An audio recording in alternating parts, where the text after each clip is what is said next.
Hukum wanita menyanyi dan menari di dalam Islam itu haram.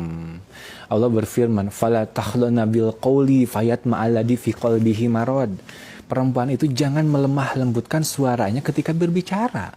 Berbicara dan dilemah lembutkan saja sudah haram, udah nggak boleh. Apalagi ini nyanyi. Nyanyi itu lebih parah, lebih gila, lebih melemah lembutkan. Lebih dengan nada dan cengkok. Nggak mungkin kalau nyanyi ditegas-tegasin, gak enakin, nggak mungkin. Pasti dibagus-bagusin kalau nyanyi. Ini tuh lebih parah, haram, nggak boleh. Perempuan dimanapun, apalagi didengar oleh banyak orang di media. Kita ridho seperti itu, na'udzubillah. Bagaimana mempertanggungjawabkan nanti di akhirat? Sedangkan semuanya kan dipertanggungjawabkan juga. Kadang wanita itu bukan hanya menyanyi, tapi juga joget, menari di media, na'udzubillah. Nggak boleh. Ingat sebuah hadis riwayat Imam Muslim, pernah Rasul bersabda bahwa akan ada wanita yang tidak akan masuk surga dan tidak akan mencium wangi surga. La yadkhulunal jannah wa la yajidna rihaha. Wanita itu tidak akan mencium wangi surga dan tidak akan masuk surga. Siapa? Wanita yang dia tuh berhijab tapi telanjang. Fungsi jilbab atau hijab itu menghijabi diri supaya seminimal mungkin untuk tampil, supaya tidak terlihat, supaya terhijabi, menjaga pandangan para laki-laki. Ini berhijab tapi tetap seolah-olah tidak berhijab. Jadi apa yang dihijabin? Esensi hijab itu bukan hanya menutupi aurat seperti rambut dan badan, tetapi juga tutupilah, hijabilah yang namanya kehormatan, hijabilah rasa malu, dihijabin. Ini berhijab tapi kok seolah-olah nggak punya rasa malu gitu, nyanyi-nyanyi, joget-joget, na'udzubillah. Itu yang pertama, berhijab tapi telanjang. Terus juga dia berjalan berlenggak-lenggok seperti punuk unta. Berjalan berlenggak-lenggok saja sudah haram, sudah tidak akan mencium wangi surga, tidak akan masuk surga.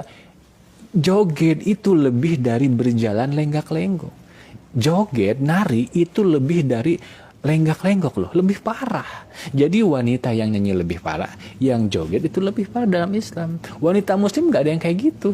Punya izzah, ifah, dan maruah, kehormatan, kesucian. Mereka malu, mereka terlalu mahal untuk dipublikasikan, untuk disebarkan. Mereka punya nilai yang sangat luar biasa.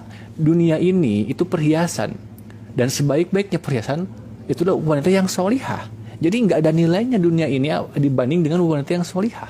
Ini dimurah-murahin. Wanita sama Allah dimahalkan derajatnya, tapi dia sendiri yang memurah-murahkan. Nauzubillah. Nah, maka daripada itu jangan, kalau kita punya saudara kayak gitu, punya keluarga, jaga. Ku anfusakum wa ahlikum naro. Jaga dirimu dan keluargamu dari api neraka dengan cara mengingatkan mereka, larang mereka. Tidak mampu dengan doa, dengan mengingkari hati. Kalau mampu kasih tahu. Lebih mampu lagi cegah. Jangan didiamkan dosa kita. Kulukum ro'in wa kulukum mas'ulun an ro'iyatihi. Kita adalah pemimpin, akan ditanya atas kepemimpinan kita apabila kita membiarkan. Minimal mengingkari kalau memang gak berani ngomong. Minimal mengingkari. Tapi kalau seorang bapak, seorang kakak, seorang suami, ya wajib. Masa takut sama istri? Kecuali keluarga jauh, aduh saya gak berani bilang, ya udah doain. Semoga dia sadar gitu loh. Nasihatin baik-baik. Karena kalau kita memang sayang, nasihatin. Gak sayang, biarkan. Biarkan mereka terus sesat, biarkan. Kalau memang nggak sayang, tapi kalau sayang ingatin watawasau bil haq watawasau bis shaubr. Dan juga ingat, pernah ada hadis riwayat Imam An-Nasai. Kata Nabi, di akhir zaman nanti ada manusia yang akan diajab, diberi musibah, ya, diberi ajab, diberi musibah, dia ditenggelamkan ke bumi.